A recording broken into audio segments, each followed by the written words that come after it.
What up, welcome back to Vlogmas. Today you're gonna learn all about the Profile Prism RGB Angel Eyes. It's gonna be super good, you're gonna learn a ton. Well, as of this week, I have, let's see, 3 or 4 projects that all have these same exact angel eyes on them. I'm controlling them with a XK Chrome unit right now, but you can see red, green, and blue all looking super dope in these Genesis coupe lights. And these things are shipping off to my dude Riley today. Finally. Here's what's up. There are lots of little things that you need to know about these rings. I'm just gonna step you through it. We're gonna put all kinds of stuff on here, different sizes, different mounting techniques. This was basically gonna live on my online course material as some free content. It's just gonna be that good, but you get access to it today on Vlogmas. I'm excited for you. I'm legitimately happy right now that you get to learn the stuff I'm about to talk about. There's actually a ton of individual little LED chips on this Profile Prism ring, but you've got that nice coating on there. And the coating's really soft. It's kind of one of those things where like you have to blow it off with air because it's almost like sticky to the touch. So any little flakes of anything that land on it are gonna wanna stick into place. It does have nice braided wire and you know, the fancy little connector. Now the new ones come with these little grommets, which is great because you can just drill a hole big enough for the end of this guy to come out, let's say the back of a light, off a dust cap or something. But when you mount it, you see that wire coming off the back there? That stuff that's sticking up, that's gonna prevent it from sitting super flush. And if you are planning on getting something like this, here's something no one's ever gonna show you or tell you.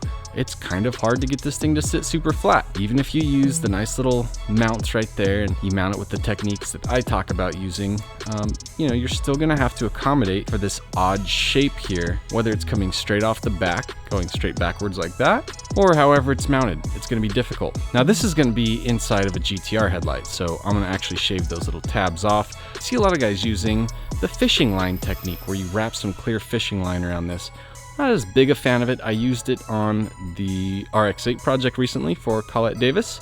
You can check that video out. I will link it right there.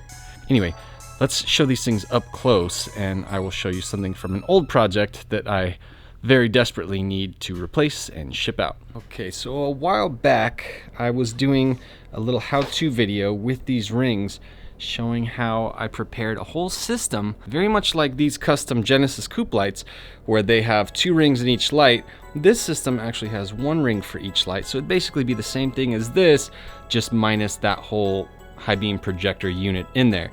So there's demon eyes inside and there's these Profile Prism rings. Super cool look, 90mm rings on the outside, and then these awesome little demon eyes on the inside.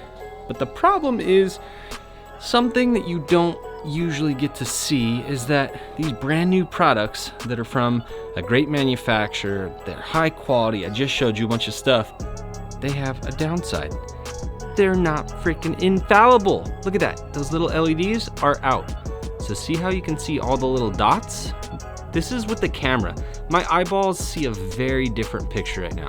My eyeballs basically see a super bright glowing ring that if I stare at it, it's gonna hurt my eyes, but you can see with the camera right now that we've got those LEDs that are out. But good news. One of the biggest upsides to buying from reputable companies are they will send you replacements if you need them. So I'm gonna just open up this brand new set of profile rings right now. I'm gonna swap that ring out on camera. I'm not even gonna hit pause. You're just gonna see it all happen as we go. And then I'll be able to ship my dude his set of custom demon eyes and angel eyes all ready to go. And I don't know, it looks to me like this actually looks like it's a brand new set of packaging. One thing I don't like is that we've got all this beautiful stuff going on here. Ooh, yeah, this is brand new packaging. Ooh, Profile Prism, it's so fancy. Once I can figure out how to open it. I just feel bad because there's all this cool fancy stuff and I just throw it all away. Like, I don't care. It doesn't do anything for me. What is the deal? Look at this. I feel like I'm opening jewelry. Okay, well then. This is apparently the same exact thing I have in the other room, but I don't need that. All I need is this one replacement ring. Let's check them out. This would have sufficed. I'm not really sure why I was sent a whole new thing, but here I am making a video about it. So let's go compare it side by side. First thing that we need to do is set this thing up. I'm going to unplug it.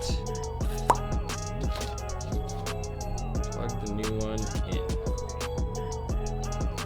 Side by side, they are basically zero difference, right?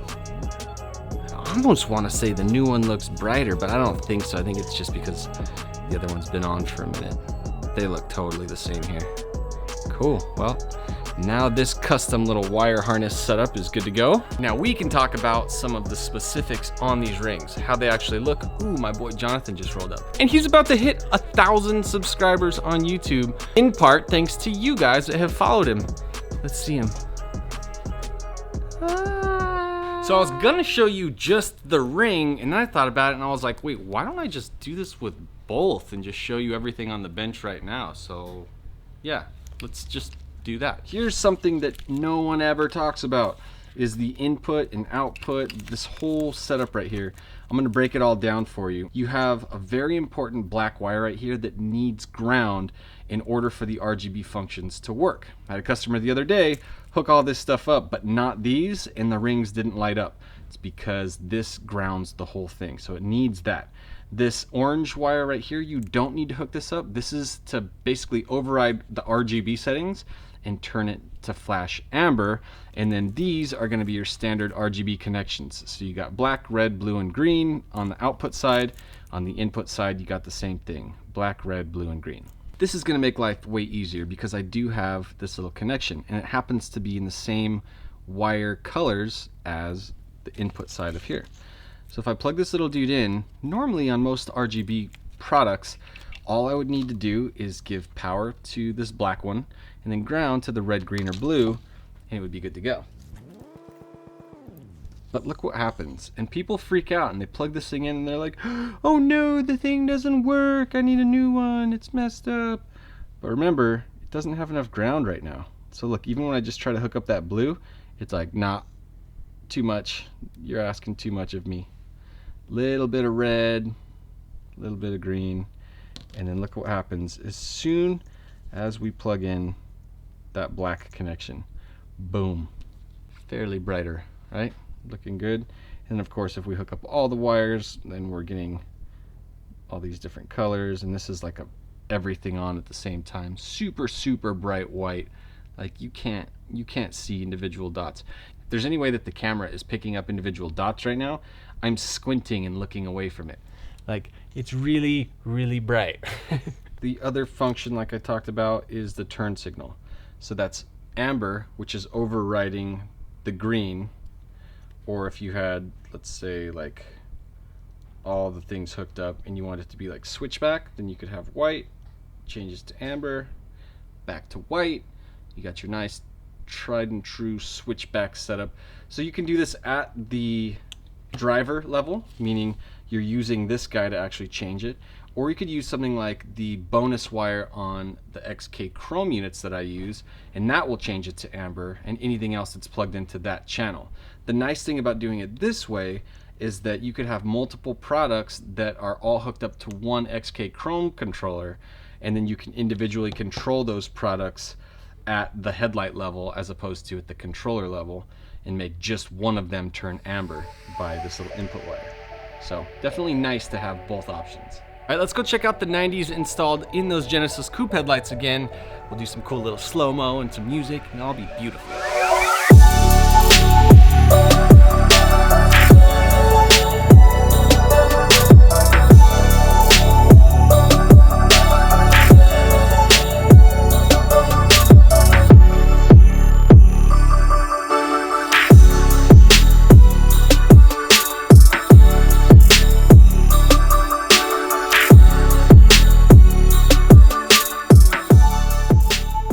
All right, so you see how those things look in the lights. Now I'm gonna show you how I actually mounted those. We're gonna do a mount on a set of Genesis coupe lights. We're also gonna do some for a GTR, show you how to do reverse mounting them. It's gonna be pretty cool. We're gonna do it right now. Just kidding, I'll see you tomorrow.